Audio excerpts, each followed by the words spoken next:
Graças, paz. Eu estou no JAI ainda não. Hoje o nosso culto em São José dos Campos foi o primeiro culto sem máscaras.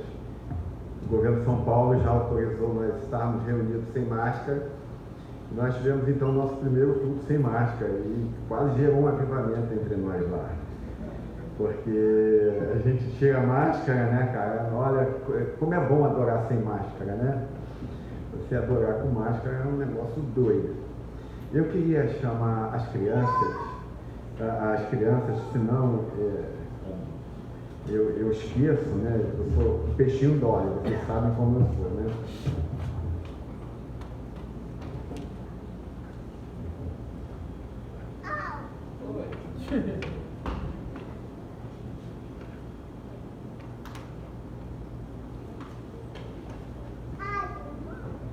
Tudo bem aí com todo mundo aí? Vamos orar então? Vamos estender as mãos aqui para cá? Vamos abençoar nossos filhos. Pai querido, obrigado pelos nossos filhos. Que eles sejam amados por Ti, Senhor. Eles entendam, perdão, Senhor, o Teu amor por eles. E que os seus pais também possam expressar todo o amor que vem de Ti a eles. Quando eles estiverem hoje nas suas salinhas, Senhor, que eles aprendam o quanto Jesus os ama. Nós te pedimos por isso. Que eles sejam servos teus, Senhor. Em nome de Jesus. Amém e amém. Amém. Tá? Devagar. Isso. Ah, esse é o brother.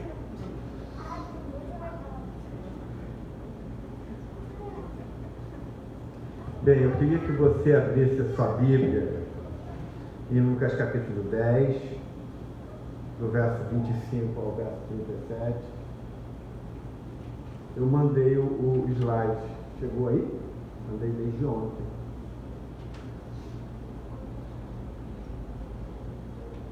Ok. Do 25, Lucas 10, do 25 ao 37.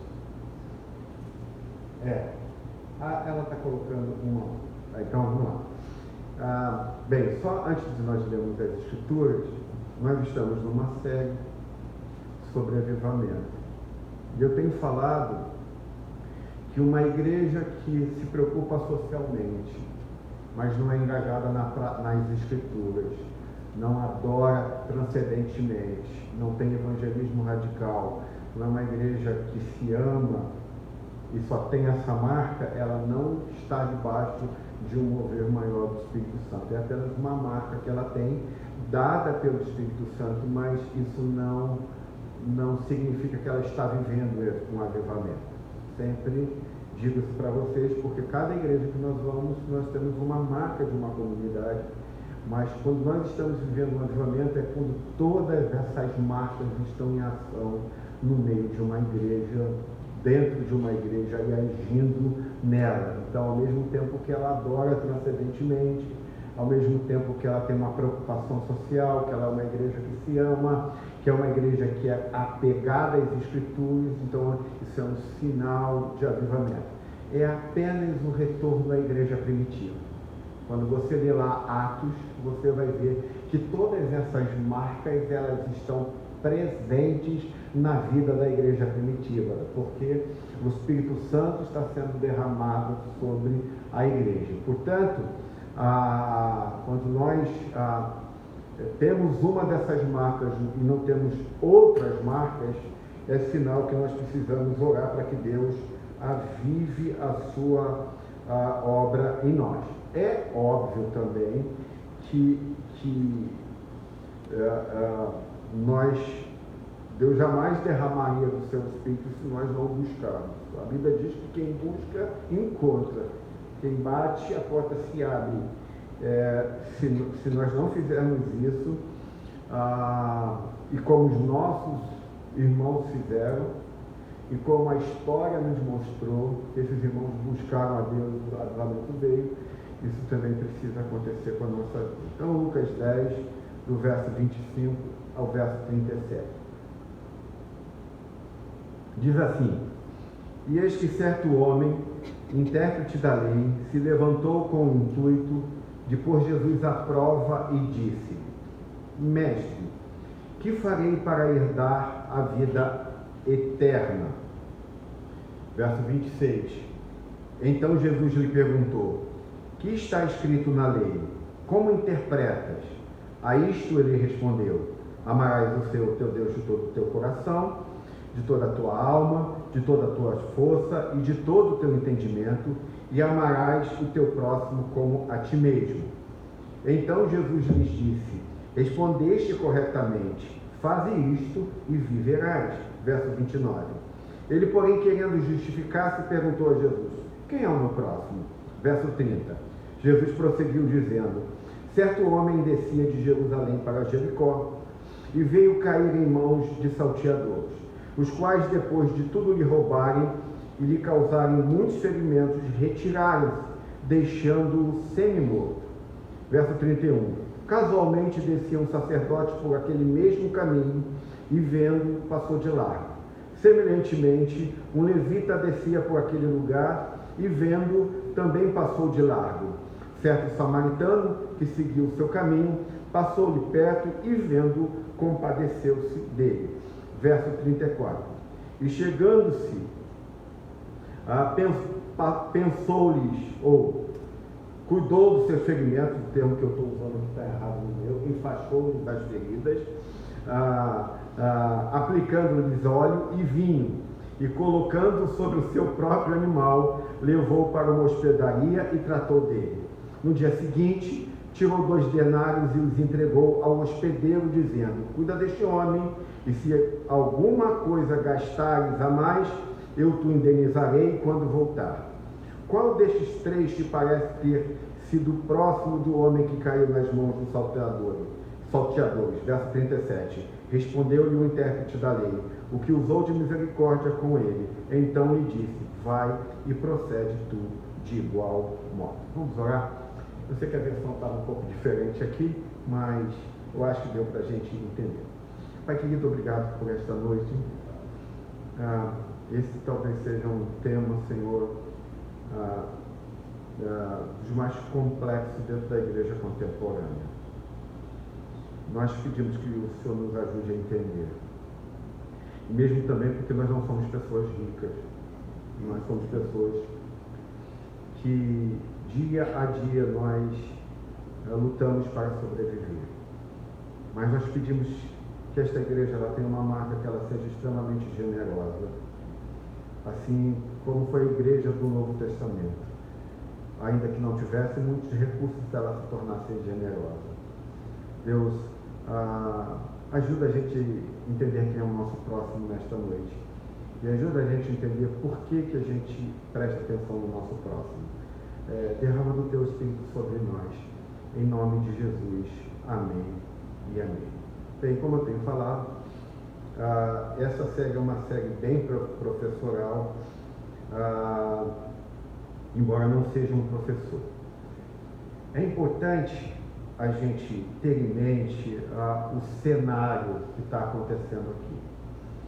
Jesus é perguntado por um especialista da lei, isto é, por um advogado, um especialista em direito, e esse advogado está tentando pegar Jesus e dizer para Jesus que ele não tem a lei em alta conta. Essa ideia do especialista em direito, do advogado, é, diante de todo mundo, dizer que Jesus não é tão importante, para Jesus não é tão importante a lei ele não leva em alta conta. O povo judeu daquela época, e muitos judeus daquela época, eles acreditavam que a religião era uma questão de obedecer, de fazer boas obras, de obedecer a lei. Então, se eles tivessem na conta deles mais coisas boas do que coisas más, então eles seriam bem-quistos na eternidade, eles seriam aceitos por Deus. Então você iria para o céu e estaria bem, porque na sua balança você prestou mais coisas boas do que coisas ruins. Só que Jesus não pensava assim. Jesus sempre, desde que ele chega e ele vem a estar conosco, desde que ele começa seu ministério, ele estava falando que o reino dele é agora, é chegado o reino de Deus, o reino dele é para hoje, é para agora. O advogado ou especialista em direito, como assim você quiser chamar, ele faz uma pergunta muito interessante a Jesus no texto. O que eu devo fazer para herdar a vida eterna? Imagine vocês aqui perguntando: ei, pastor, o que eu faço para ser salvo? O que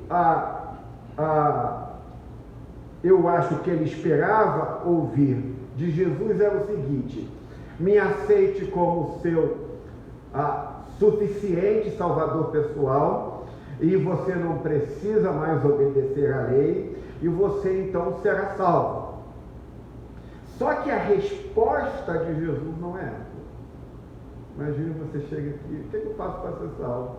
Aí Jesus te responde: o que está escrito na lei? Essa é a resposta de Jesus.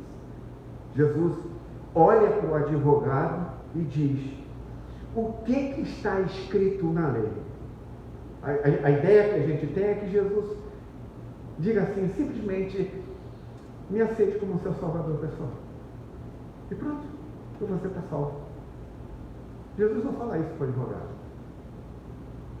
Ele pergunta para ele: o que está escrito na lei? E aí, o advogado vai responder: ame ao Senhor teu Deus de todo o teu coração, de toda a tua alma, de toda a sua força, de toda a tua mente, e ame ao seu próximo como a si mesmo. É isso que Jesus diz. E aí, Jesus chega para ele e diz: faça isso. Ame a Deus de todo o seu coração. Obedeça a isso.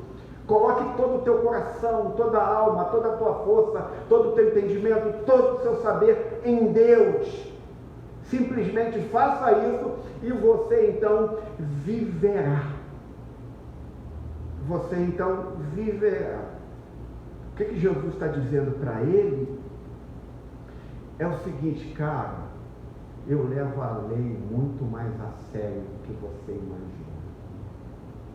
É isso que Jesus está respondendo ao especialista de direito. Ele está dizendo: será que você acha mesmo que eu desprezo a lei? Que eu acredito que você pode ser salvo aqui e agora? E simplesmente que você não olhe para a lei? Jesus está dizendo: eu amo a lei e eu entendo o quanto ela é vital para as nossas vidas, mas eu quero que você veja uma coisa hoje, é isso que Jesus está dizendo: eu quero que você entenda que você não consegue obedecer à lei. Você não consegue amar a Deus de toda a tua força, de toda a tua alma, de todo o teu entendimento, de todo o teu coração. A razão é básica. Quantos aqui um dia tomaram uma decisão na vida e dizer assim: eu vou ser mais obediente a Deus? E aí começa. Só que em uma coisa que você está falhando, você consegue endireitar, mas numa outra você cai logo em seguida. E aí a Bíblia diz que se você errar ou cair só num aspecto da lei, você está já em pecado diante de toda a lei. Amém, gente? Ok? Vocês estão entendendo isso?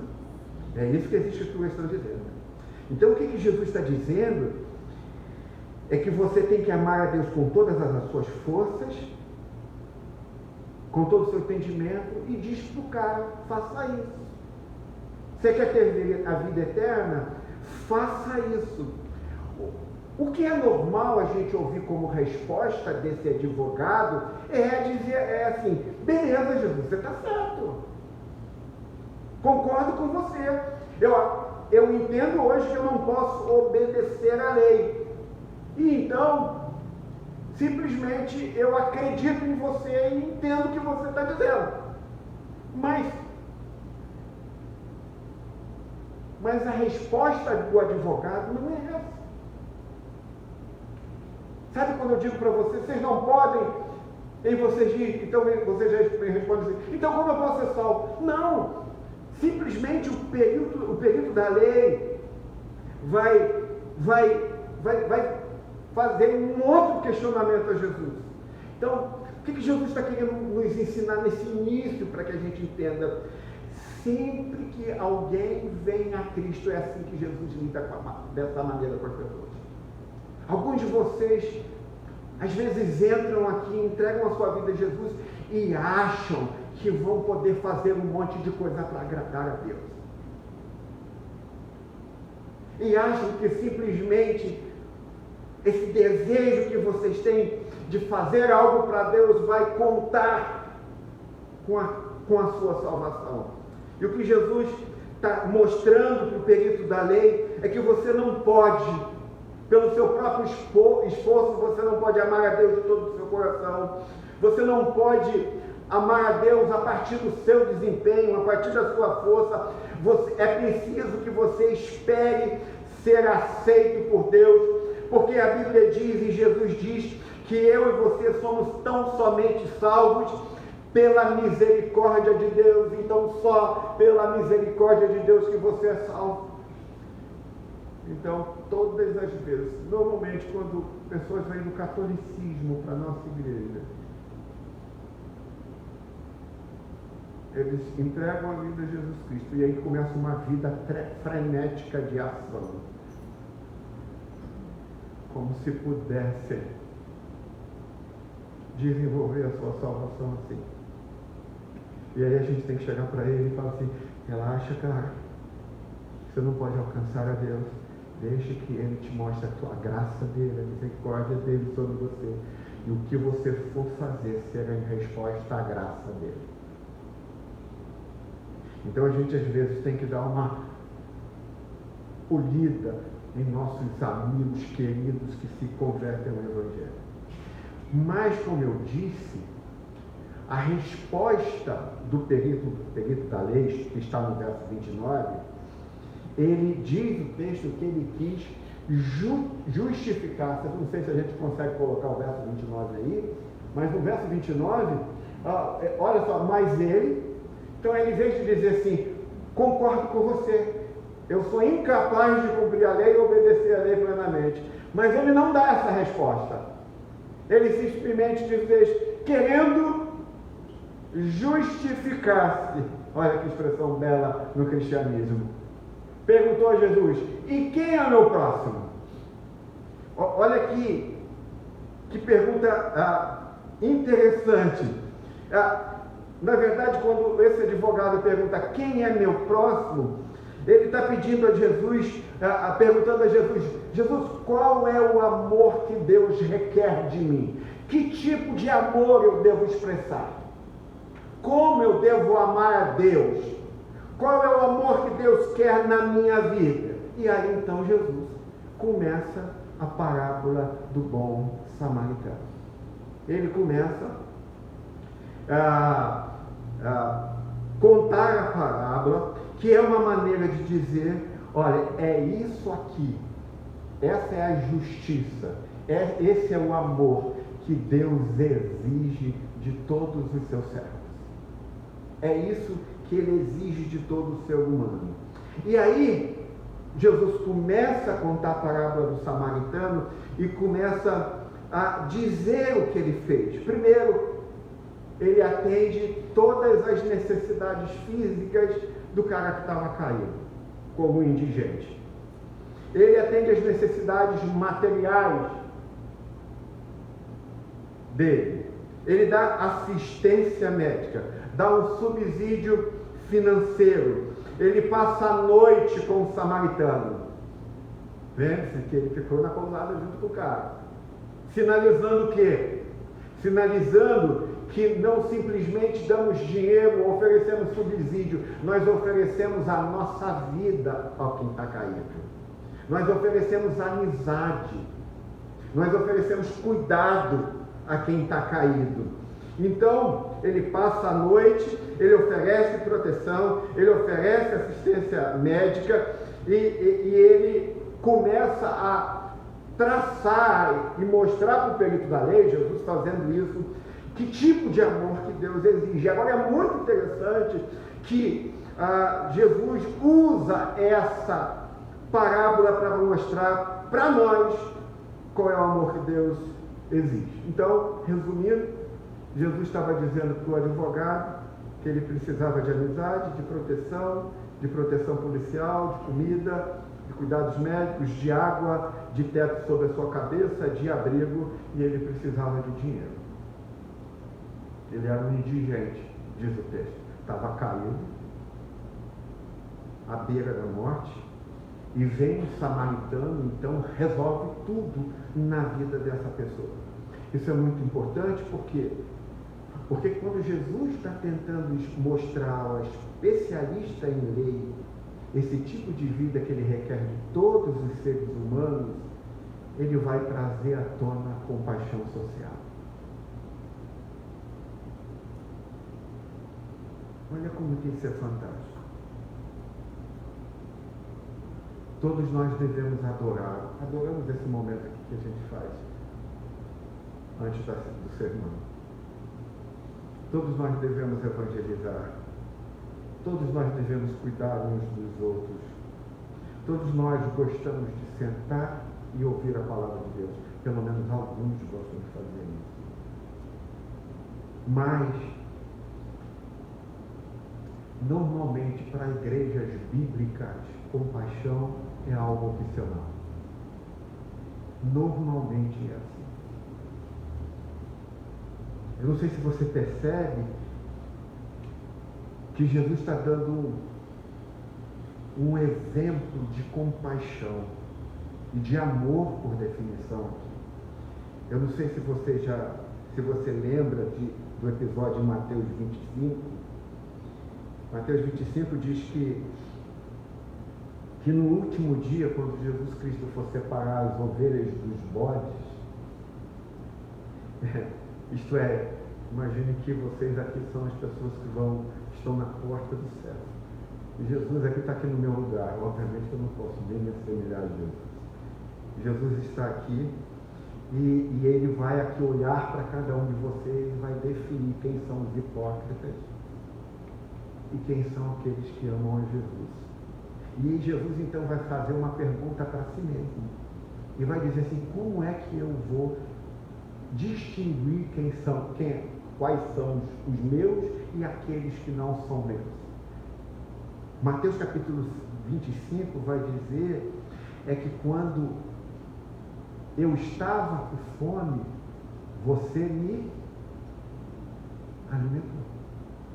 Quando eu estava com sede, você me deu água para beber. Quando eu estava nu, deste-me roupa para vestir. Quando eu estava sem abrigo, você me abrigou. Eu estava doente e você então cuidou de mim. Eu estava caído, então você me ajudaste a levantar. Mateus capítulo 25 vai dizer que os falsos cristãos, ou a Bíblia vai dizer que aqueles cristãos que vivem o evangelho na igreja hipocritamente, são aquelas pessoas que vão perguntar: mas quando é que nós estivemos passando por isso? Quando é, Jesus, que você esteve assim? Quando é que você estava nessa situação? Aí Jesus vai dizer, Jesus vai responder para ele justamente isso. Quando ele é aquele pobre caído ali, você não me deu de comer. Quando eu estava preso, você não foi me visitar. Era eu. Quando eu estava caído, você não me levantou. Quando eu estava sem teto, você não me deu um abrigo. E aí Jesus vai dizer: esses são os bodes. Esses são hipócritas. Obviamente, Jesus está dizendo para o período da lei o seguinte: sua atitude para com os pobres revela a sua atitude para comigo. É isso que o Evangelho está dizendo, é isso que Jesus está dizendo. Obviamente que eu quero explicar isso para você, que eu preciso sempre fazer isso com todo cuidado, que Jesus não está dizendo que o trabalho social leva as pessoas para o céu. O que eu estou dizendo, o que ele está dizendo, é que a compaixão social é uma atitude de vida. É uma vida derramada em obras de serviço às pessoas necessitadas, e esse é um sinal da verdadeira fé. É isso que Jesus está dizendo. Então, Jesus está dizendo que no último dia, a maneira como ele vai distinguir das pessoas que realmente têm fé, das pessoas cuja fé só foi de boca para fora, justamente será o seu amor expressado através de ações e não apenas de sentimentos. Robert Murray McCheyne, um ministro escocês, ou um pastor escocês, em 1838, e aqui eu vou citar o que ele disse, que como pastor eu tenho coragem de falar, mas não muito. Porque a igreja contemporânea ela é muito mimiseira. Ela só quer ouvir mão na cabeça. Olha o que Robert McCheyne, um dos homens mais santos que viveu nessa terra, morreu novinho, se eu não me engano, com 29 anos. Com 29 anos. Esse cara viveu poucos anos na terra, mas o tempo que ele viveu para a glória de Deus, de forma tão imensa, que até hoje ele é lembrado por nós. Então ele vai dizer o seguinte, olha o que ele diz: temo que haja alguns cristãos entre vocês a quem Cristo não pode dizer tal coisa, bem-estar, servo bom e fiel. Sua altiva morada ergue-se no meio de milhares que mal têm fogo para se aquecer e tem pouca roupa para impedir a entrada da geada. Era muito frio onde ele vivia, intenso frio. E a maioria das pessoas de onde a igreja dele pertencia, as pessoas não tinham nem como se aquecer do frio. E os membros da igreja dele tinham casas exuberantes. Mas ele continua. Olha como é difícil dizer o que ele está dizendo. Você suspira.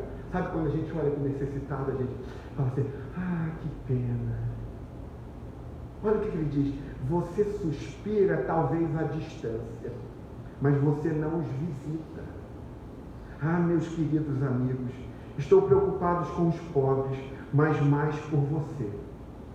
Eu não sei o que Cristo vai dizer a você no grande dia. Vocês parecem ser cristãos e, no entanto, não se importam com os pobres dele. Ou que mudança passará por você ao entrar pelos portões do céu? Você será salvo. Porque para McCheyne, a salvação é um instrumento da graça. E ele diz que ainda que você não olhe para os pobres, ele vai dizer, você será salvo. Mas isso será tudo. Não haverá entrada abundante para você na eternidade. E ele continua, aquele que semeia pouco, também separar pouco. Temo que haja muitos me ouvindo, que saibam bem que não são cristãos, porque não gostam de dar. Agora ele já é veemente aqui. Olha o que ele diz, aquele que semeia pouco, também ceifará pouco. Temo que haja muitos me ouvindo, que saibam bem que não são cristãos, porque não gostam de dar.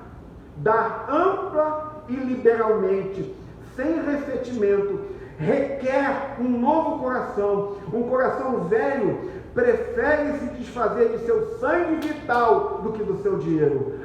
Meus amigos, aproveite o seu dinheiro, aproveite ao máximo, não dê nada, não ajude ninguém, não seja generoso, pois posso lhe dizer que vocês serão mendigos por toda a eternidade. Por isso que eu não tenho coragem de dizer isso, eu prefiro ler Maquicheng. Então a razão pelo qual eu leio isso é porque o que ele está dizendo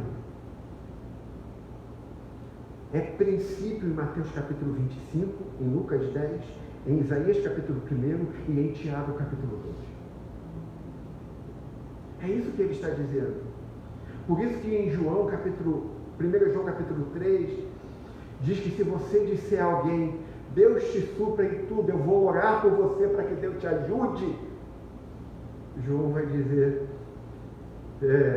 dizer que se você não fizer algo por eles, ele vai perguntar, como que é que o amor de Deus pode permanecer em você? Ele diz, irmãos, não amemos só de palavras, mas de obras e em verdade, diz o apóstolo João.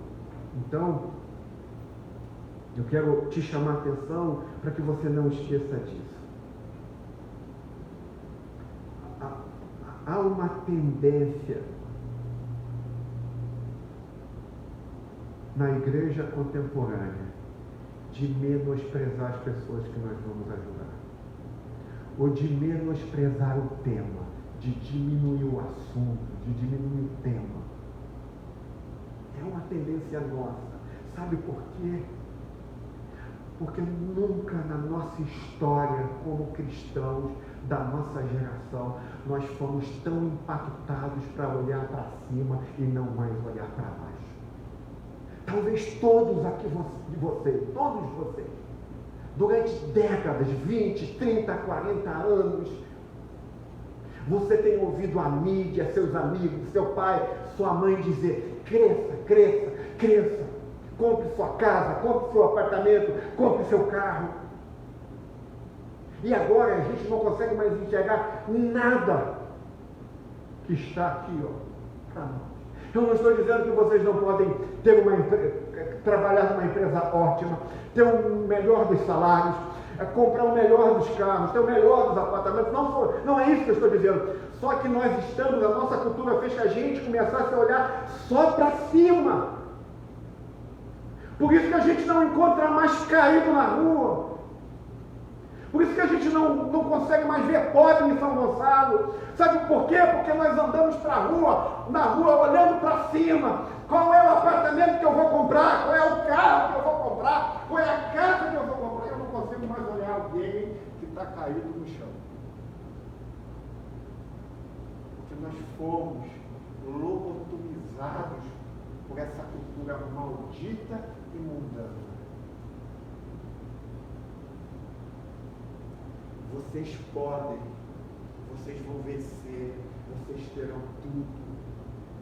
E a gente, olha, pegou a nossa fronte, que não é mais levantada pelo Evangelho, mas é levantada pelo orgulho. E agora nós estamos simplesmente olhando para cima, porque nós queremos chegar lá e não conseguimos mais tropeçar em ninguém que está caindo no chão. Não enxergamos mais os pobres. Ou então, menosprezamos tanto o pobre que a gente diz o seguinte: olha, eu sempre fui pobre, mas eu ralei para chegar onde eu cheguei. Que coisa toda, que coisa anticristã e antibíblica. Você já ouviu falar que você é o que é, porque alguém pegou você e usou você e deu a você, e a força do seu braço não é sua, não é minha. Então, gente, a gente tem uma tendência em menosprezar as pessoas que nós devemos ajudar. Por isso que a pergunta do especialista da lei era tentar fazer com que Jesus reduzisse o assunto. Por isso que ele pergunta para Jesus: quem é meu próximo? Quem é meu próximo? O especialista está dizendo o seguinte: olha, você não quer dizer, Jesus, que meu próximo é todo mundo por quem eu passo, não, né? Você não quer dizer que meu próximo é todas aquelas pessoas que eu deparo até chegar no ponto de ônibus. Não é isso que você está querendo dizer, não, né? Porque não há dinheiro neste mundo que possa resolver esse problema dessas pessoas. Essa é a pergunta do especialista da lei. Essa é a pergunta que ele faz. E aí eu não sei se você entende o que Jesus está fazendo. E é por isso que Jesus conta uma parábola, não de um judeu ajudando um samaritano, mas de um samaritano ajudando um judeu. E não de um judeu ajudando um judeu. Samaritanos e judeus se odiavam. Vocês já sabem disso, a maioria de vocês já sabem disso. Se você quisesse xingar um judeu, era só chamar esse judeu de samaritano. Quer ver isso? Vem em João capítulo 8. Os samaritanos estão com tanto ódio de Jesus que chamam Jesus de samaritano. João capítulo 8, vê isso em casa com calma. Eles chamam Jesus de samaritano. É pelo fato de se odiarem tanto. Então, meus amigos, meus irmãos, você sabe quem é seu próximo? Você sabe quem você deve amar? Você sabe o que é amar o seu próximo como a si mesmo?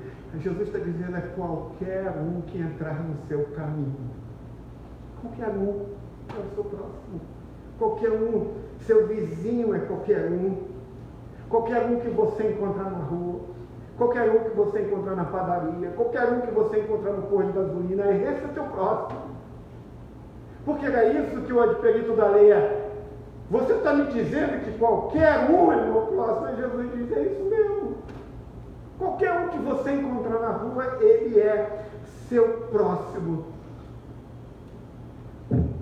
Por isso que essa pergunta é feita pelo especialista da lei.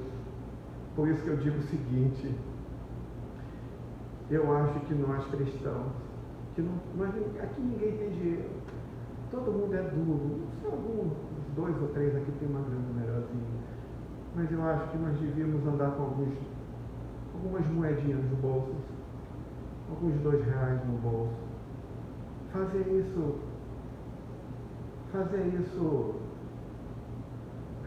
intencionalmente. Esse aqui é o que eu vou dar para os pobres hoje. E aí você, de repente, vai lá que o Espírito Santo, em vez de fazer você ficar olhando para cima, bota você para olhar para baixo. E aí você começa: você pode me dar um dinheirinho para comprar um pão? Você pode pagar um pão? Toma. E aí você vai ver que no seu caminho, até o ponto de ônibus, aqueles R$2 já foram embora. Eu sei. Eu sei que vocês vão dizer, é o que a gente ouve hoje aí: pastor, tem muito 71, tem muito malandro. É verdade. Mas Jonathan Edwards diz o seguinte: dê ao seu próximo, ainda que você saiba que ele vai tomar uma cachaça.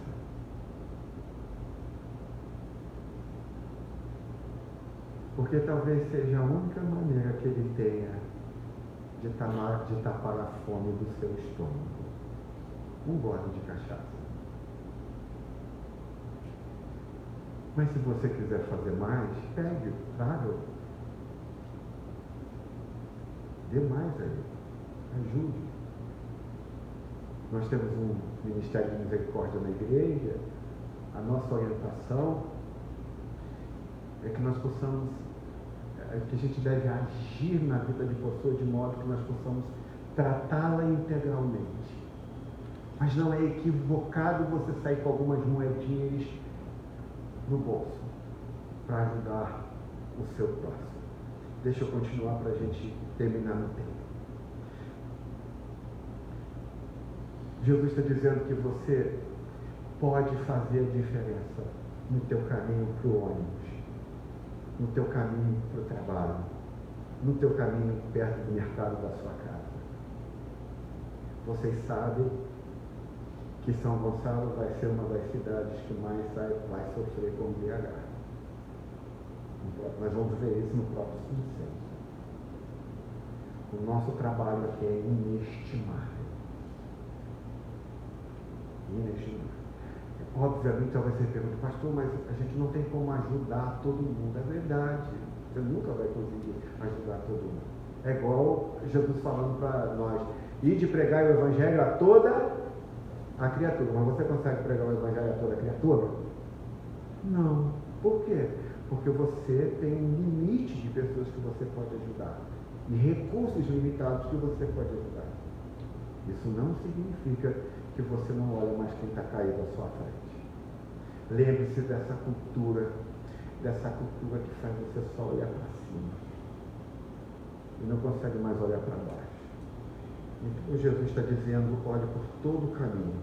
Mas quando Jesus está dizendo isso e responde, e está respondendo ao especialista da lei, ele está querendo dizer que nós não temos só dinheiro nas mãos.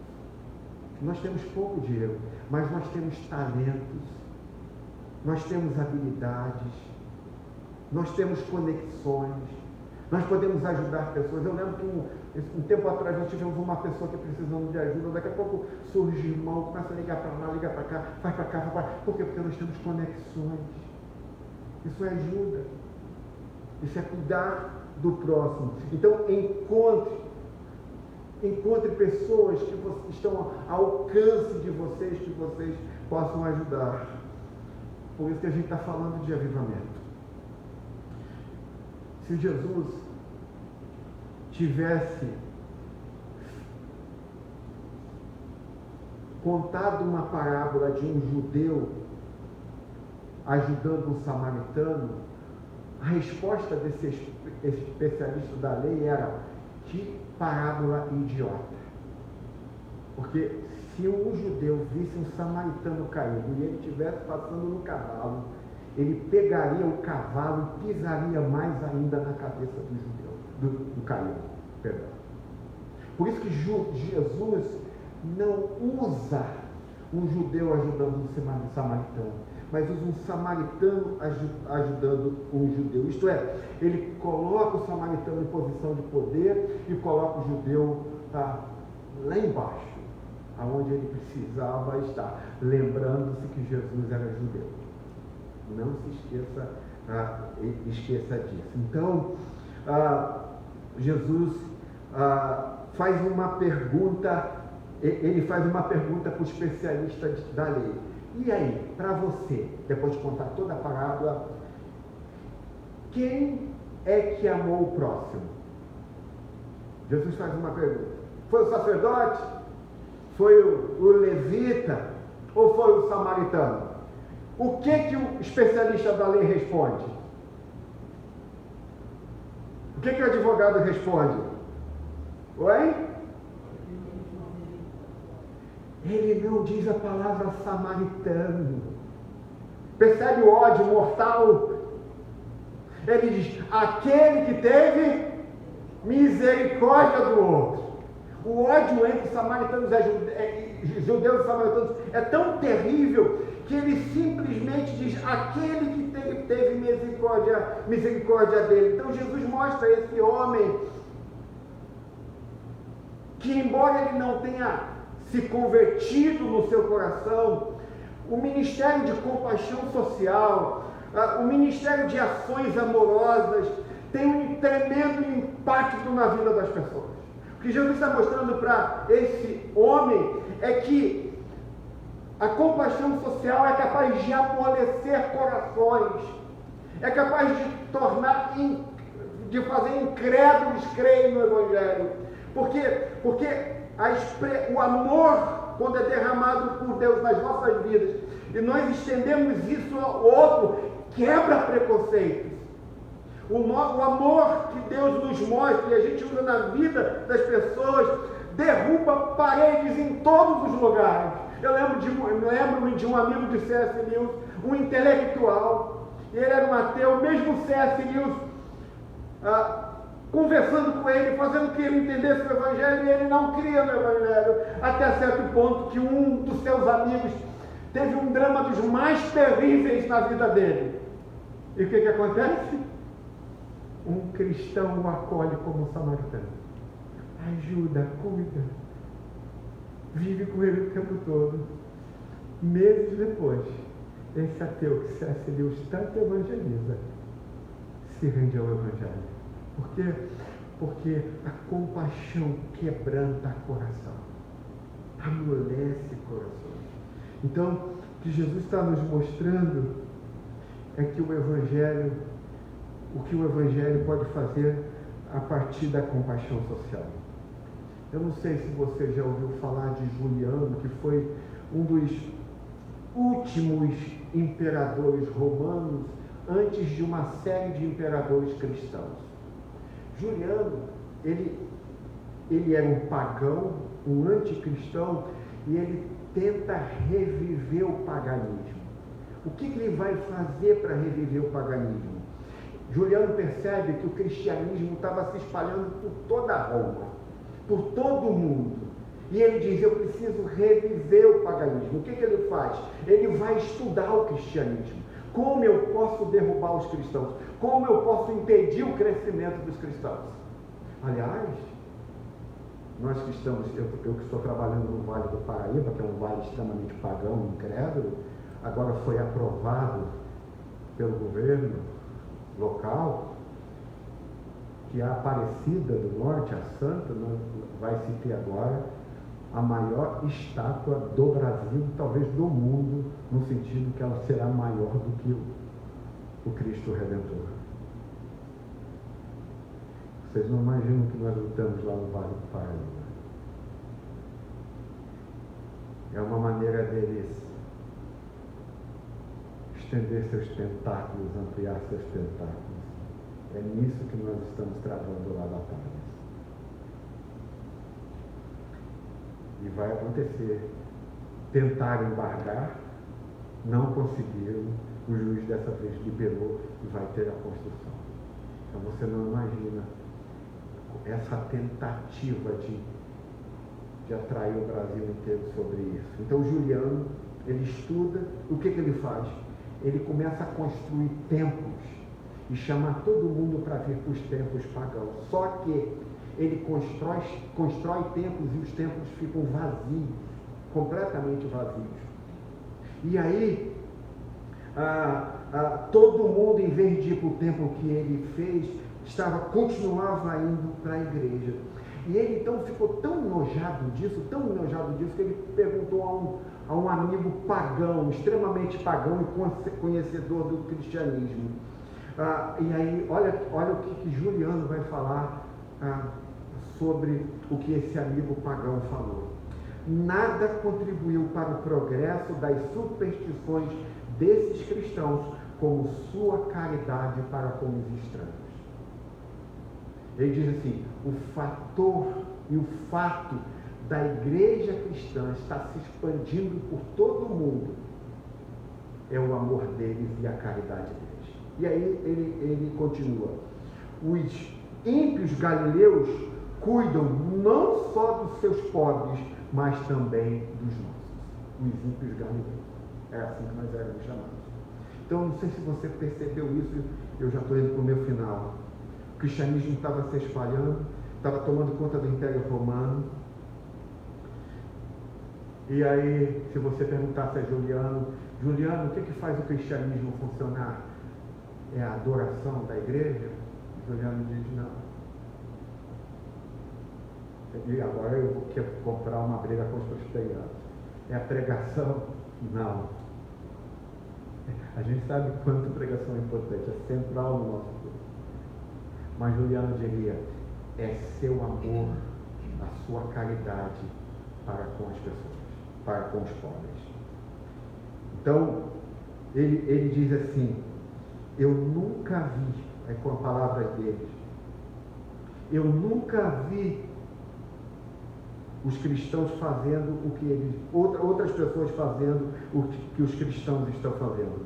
Olha o que ele diz, os gregos cuidam dos pobres gregos, os romanos cuidam dos pobres romanos, mas esses cristãos são inacreditáveis, eles cuidam de todos. Vocês entenderam? Gregos de gregos, judeus de judeus, romanos de romanos. Os cristãos cuidam do grego, dos romanos, dos judeus cuidam de todos.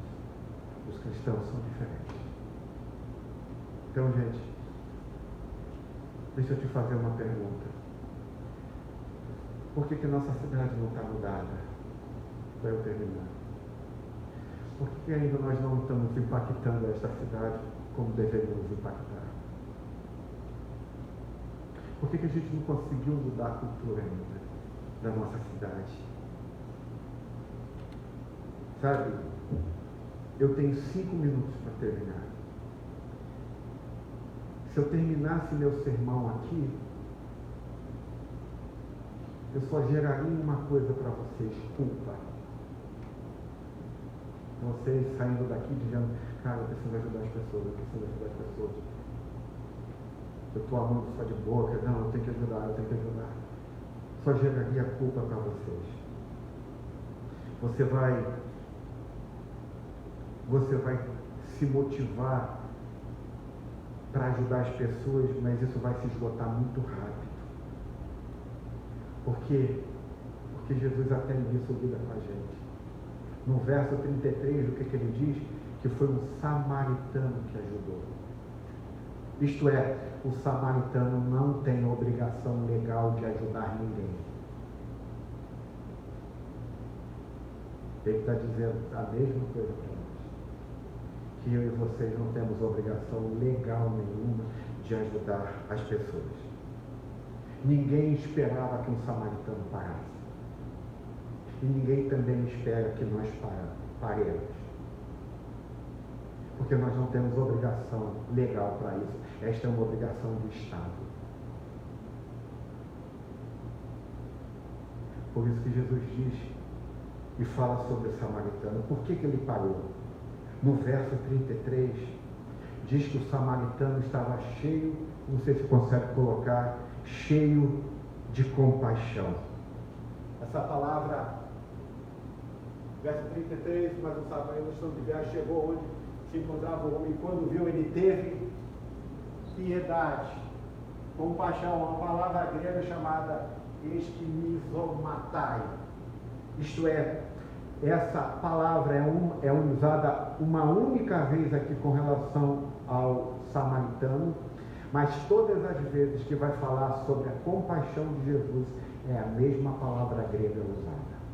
Isto é, esse samaritano estava tão cheio do amor de Jesus, tão comovido pelo amor de Cristo, tão motivado pelo amor de Jesus, que mesmo não tendo uma obrigação legal, ele fez. O que Jesus está querendo dizer para mim e para você é que vocês vão morrer culpados e vão se sentir culpados enquanto quiserem ajudar as pessoas a partir da vontade de vocês. Mas enquanto vocês não estiverem cheios da compaixão do próprio Cristo na vida de vocês nunca serão capazes, nós nunca seremos capazes de mudar essa cidade por meio da compaixão. Você não terá motivação para com o seu próximo. Então,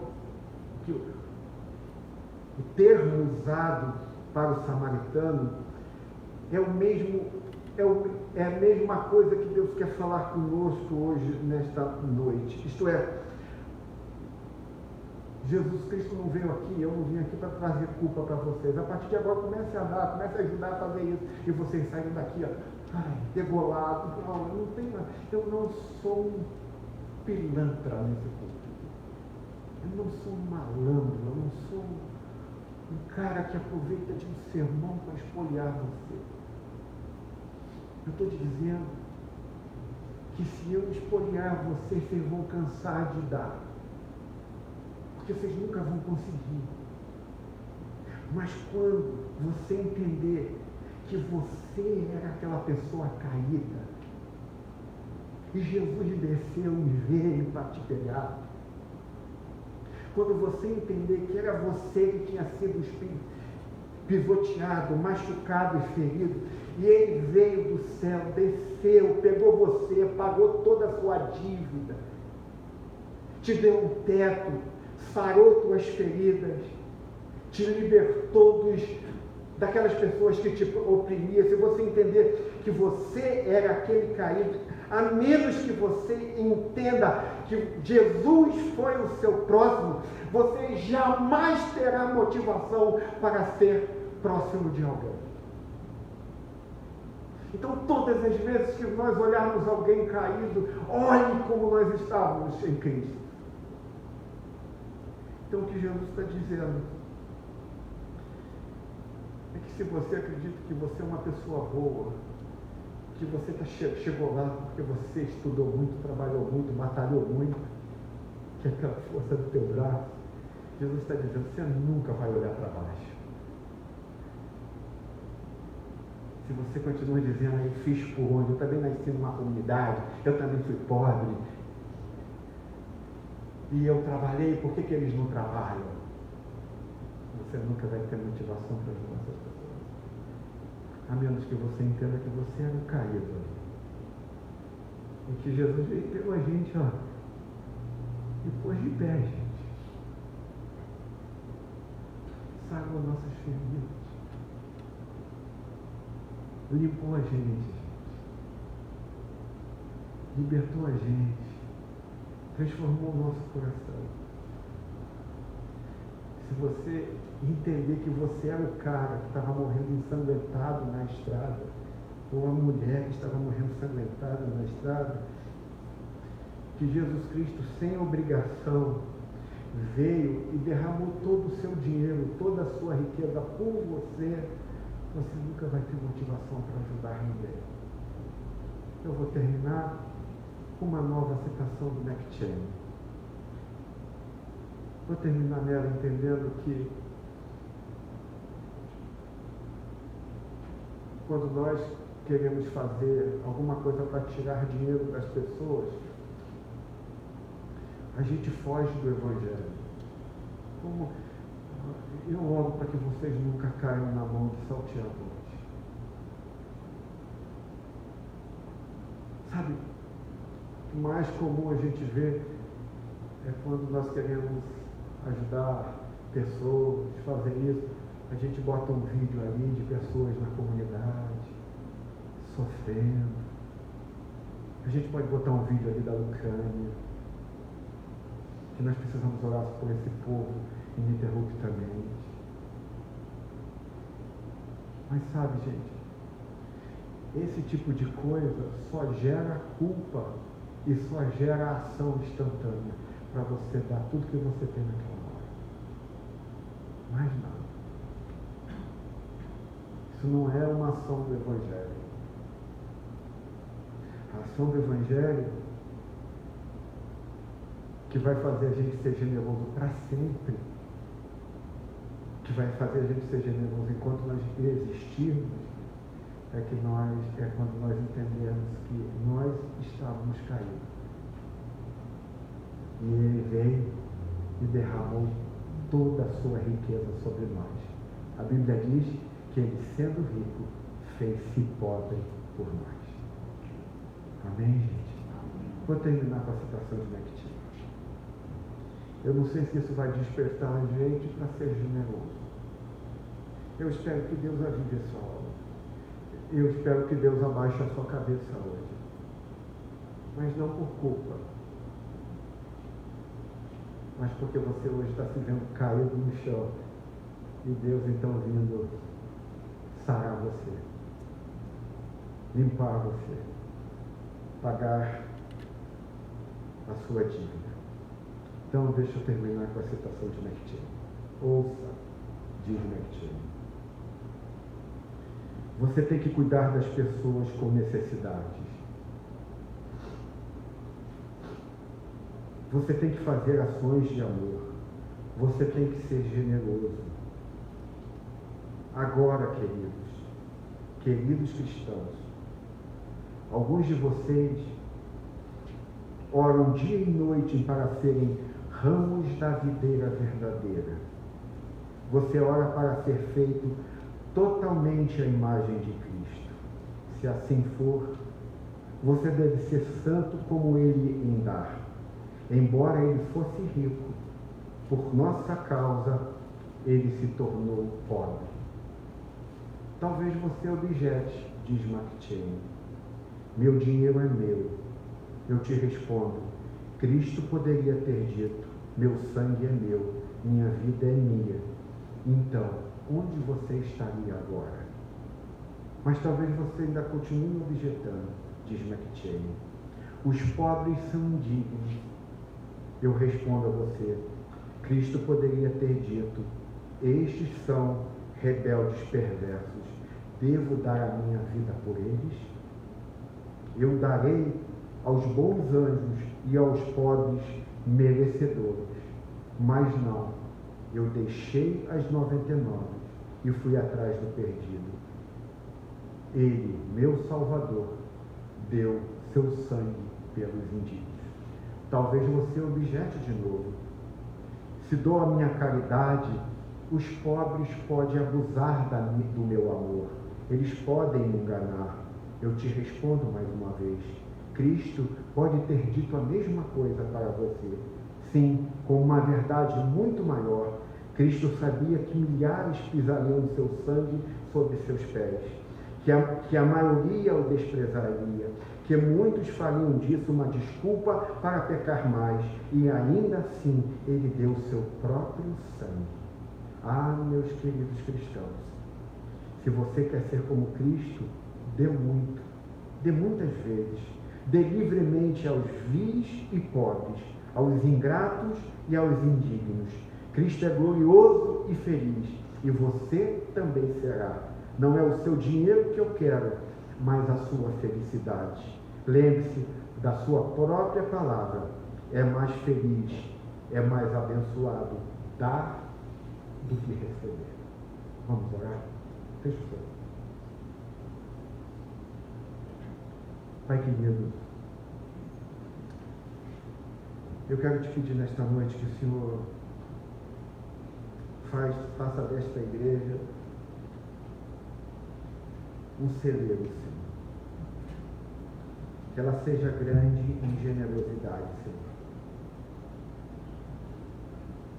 Porque, como diz a tua palavra, teu filho se esvaziou de todo o seu poder, de toda a sua glória, e se tornou pobre em nosso lugar, Senhor. Eu quero te pedir, Senhor, que esta igreja possa pegar todos os recursos que Deus lhe deu, todas as habilidades que Deus lhe deu, e que ela possa compartilhar com os outros. Ajude-nos, Senhor. Ajude-nos a entender que nós éramos aquela pessoa caída na estrada. Por favor, Senhor, nos mostre como nós fazemos isso com sabedoria. Mas que esta igreja sempre tenha um princípio na sua vida. Melhor é dar do que receber. Mais abençoado é dar do que receber. Obrigado porque teu filho diz, o apóstolo Paulo em Filipenses, que não usurpou ser igual a Deus, que esvaziou-se de sua glória, para que viesse, Senhor, e nos substituísse, lavasse os nossos pés e transformasse a nossa vida. Eu sei, Senhor, que nós estamos vivendo no período mais crítico do nosso país. Mas eu quero te pedir, Senhor, que não só do nosso país, mas do mundo inteiro. Mas eu quero te pedir, Senhor, faz-nos entender que esta igreja entenda que ela não é uma águia que está voando alto, que ela não é um leão, mas que ela é E esta igreja entenda que elas são a expressão mais bela do Cordeiro de Deus. Nós somos as suas ovelhas, Senhor. A tua palavra diz que a gente ouve a sua voz. Assim como um pai ou uma mãe, no meio de um tumulto e de uma multidão, quando o seu filho gritar perdido, ele jamais é capaz de não reconhecer a voz do seu filho. Assim também a ovelha, no meio de uma multidão, no meio de tantas vozes, ela continua ouvindo a voz do seu bom pastor. Toma esta igreja em tuas mãos. Vela por ela, Senhor. Que ela seja piedosa e generosa para a glória do teu nome, Senhor. Em nome de Jesus. Amém. Vamos adorar, vamos comer do pão e beber do cálice, porque essa é a vontade do Senhor.